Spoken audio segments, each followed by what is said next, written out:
सौ बात की एक बात यह कि नेतन्याहू हमास का काम कर रहे हैं। जी हां, हमास के सबसे बड़े मददगार तो नेतन्याहू बने हुए हैं।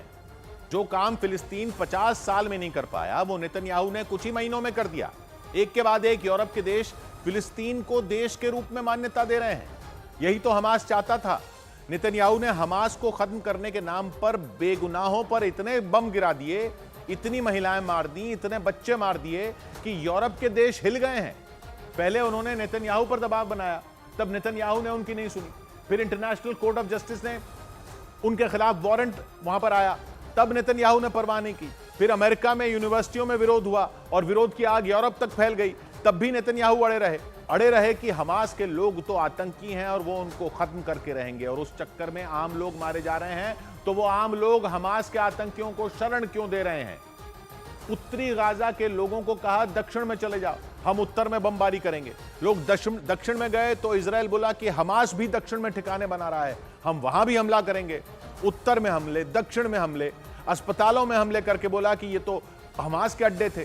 स्कूलों पर हमले करके बोला कि यहां तो आतंकियों ने कमांड सेंटर बना रखे थे। फिर राहत का सामान आया तो उन ट्रकों पर हमले कर दिए कि इनमें हमास के लिए हथियार आ रहे थे।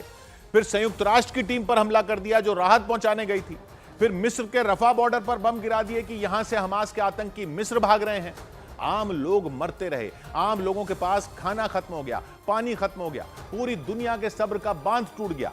इजराइल के लोग भी तंग आ गए कि बंधक तो छुड़वा नहीं पा रहे नेतन्याहू, बस बम पर बम गिराए जा रहे हैं। और फिर रफा में शरण लेने वाले लोगों की टेंट सिटी पर ही हमला कर दिया। सारी दुनिया में हाहाकार मच गया। तो नेतन्याहू ने बोल दिया सॉरी, गलती से हमला हो गया। गलती से हमला हो गया? आप एक देश चला रहे हो या कोई माफिया गैंग चला रहे हो? गलती से लोग मार दिए मतलब? जब अक्टूबर में हमास आपके देश में लोगों को बंधक बनाकर ले गया था तो सारी दुनिया आपके साथ थी। अरब देश भी हमास की हरकत पर उसके साथ नहीं थे। हमास का सारा कैंपेन इतने सालों का फेल होता दिख रहा था। आतंकियों के साथ कोई खड़ा होता नहीं दिख रहा था। आपने गाजा में घुसकर हमला किया तो दुनिया आपकी पोजीशन समझ रही थी। अमेरिका आपके साथ खुलकर खड़ा था, लेकिन नेतन्याहू ने तो सारी हदें ही पार कर दी। अभी तो स्पेन, नॉर्वे और आयरलैंड ने फिलिस्तीन को मान्यता दी है, लेकिन यह सिलसिला रुकने वाला नहीं लग रहा। और भी कई देश फिलिस्तीन को मान्यता देने को तैयार दिख रहे हैं। संयुक्त राष्ट्र में फिलिस्तीन के समर्थन में देश खड़े होने शुरू हो गए हैं। तो जीत कौन रहा है? हमास का ही तो मकसद पूरा हो रहा है। पूरे गाजा पर बम गिरा दिए, लेकिन बंधक भी नहीं छुड़वा पाए नेतन्याहू।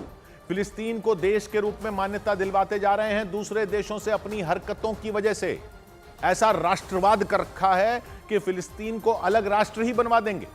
और अब अमेरिका भी ज्यादा चुप नहीं बैठ सकता। पहले खुलकर साथ दे रहा था आतंकवाद के नाम पर और हमास को खत्म करने के नाम पर। अब आम लोगों की मौत पर वो भी घिर रहा है, महिलाओं की मौत पर घिर रहा है, बच्चों की मौत पर घिर रहा है। बाइडेन का भी इलेक्शन है इस साल, उनको भी अपनी जनता का मूड देखना पड़ेगा। परसेप्शन की लड़ाई तो नेतन्याहू हार गए, अब उनको रुकना होगा। नहीं तो अगर यूरोप और अमेरिका दोनों ने साथ छोड़ दिया तो ग्राउंड पर भी जंग हार जाएंगे। हकीकत यह है कि फिलिस्तीन के सबसे बड़े मददगार अब खुद नेतन्याहू बन चुके हैं। 100 बात की एक बात।